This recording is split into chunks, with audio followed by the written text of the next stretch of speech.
நான் சாவாமல் பிழைத்திருந்து கர்த்தருடைய செய்கைகளை விவரிப்பேன். சங்கீதம் 118:17 வசனம். பிரபல சுவிசேஷகர் ஜார்ஜ் ஒயிட்ஃபீல்ட் என்பவர் ஒருமுறை தன் நண்பர்களிடம் சுவிசேஷ கூட்டங்கள் நடத்துவதில் தனக்கு ஏற்பட்ட கஷ்டங்களை பற்றி கூறிக்கொண்டிருந்தார். மேலும் அவர் தான் இந்த சுவிசேஷ ஊழியம் செய்வதில் மிகவும் களைத்து போனதாகவும், இந்த உலகத்திலே தன்னுடைய சுவிசேஷ வேலை நிறைவுற்று சீக்கிரம் இயேசு கிறிஸ்துவோடு நித்தியமாக வாழச் சென்றால் நன்றாயிருக்கும் என்று கூறினார். அவருடைய மற்ற நண்பர்களும் இந்த கருத்தை ஏற்றுக்கொண்டனர். தாங்களும் சீக்கிரம் இந்த உலக வாழ்வை முடித்து இயேசுவிடம் செல்லும் நாளையே எதிர்நோக்கி இருப்பதாக கூறினர். ஆனால் ஜார்ஜ் ஒயிட்ஃபீல்டின் நண்பர்களில் ஒருவரான மிஸ்டர் டென்னன்ட் என்பவர் மட்டும் இந்த கருத்தை ஏற்றுக்கொள்ளவில்லை. அதை பார்த்த ஜார்ஜ் ஒயிட்ஃபீல்ட் அவருடைய முழங்காலில் தட்டி, மிஸ்டர் டென்னன்ட், இங்கே இருக்கிறவர்களிலேயே நீங்கள்தான் வயதில் மூத்தவர். இயேசு கிறிஸ்து உங்களை இந்த உலக வாழ்வில் இருந்து எடுத்து தம்மோடு இருக்கும்படி அழைத்து கொள்ளும் நாள் நெருங்குகிறதை குறித்து உங்களுக்கு சந்தோஷமாக இல்லையா என்று கேட்டார். அதற்கு அந்த முதியவர், எனக்கு அதில் சந்தோஷமில்லை என்றார். மீண்டும் அவரிடம், ஏன் அவ்வாறு நினைக்கிறீர்கள் என்று அழுத்தி கேட்டபோது, நான் நினைத்தாலும் சீக்கிரம் சாக முடியாது. எனக்கு வாழும்படி நியமிக்கப்பட்ட காலம் வரை நான் நன்றாக வாழ்வதையும் என் இயேசு கிறிஸ்துவுக்காக உண்மையாக ஊழியம் செய்வதையுமே விரும்புகிறேன் என்று கூறினார்.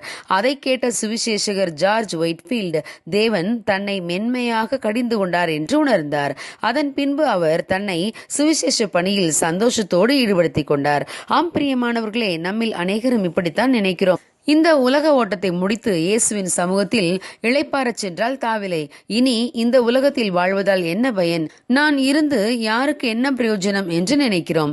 ஆகவே அந்த நாளை குறித்தே பேசிக் கொண்டிராமல், தேவன் நாம் வாழும்படி இந்த உலகத்திலே நமக்கு நியமித்த வாழ்நாட்கள் எல்லாம் அவருடைய நாம மகிமைக்காகவும் அவருடைய ராஜ்ய விரிவாக்கத்திற்காகவும் நாம் வாழ்வதையே தேவன் விரும்புகிறார்.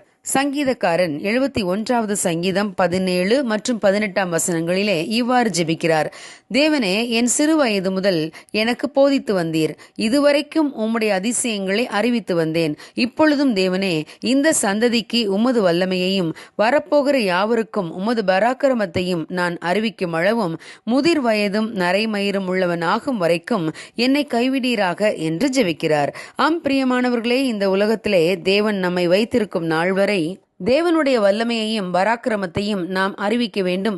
மேலும் சங்கீதம் 92 கர்த்தர் உத்தமர் என்றும் என் கண்மலையாகி அவரிடத்தில் அநீதி இல்லை என்றும் விளங்க பண்ணும்படி அவர்கள் முதிர் வயதிலும் கனி தந்து புஷ்டியும் பசுமையுமாய் இருப்பார்கள் என்றும் வாசிக்கிறோம்.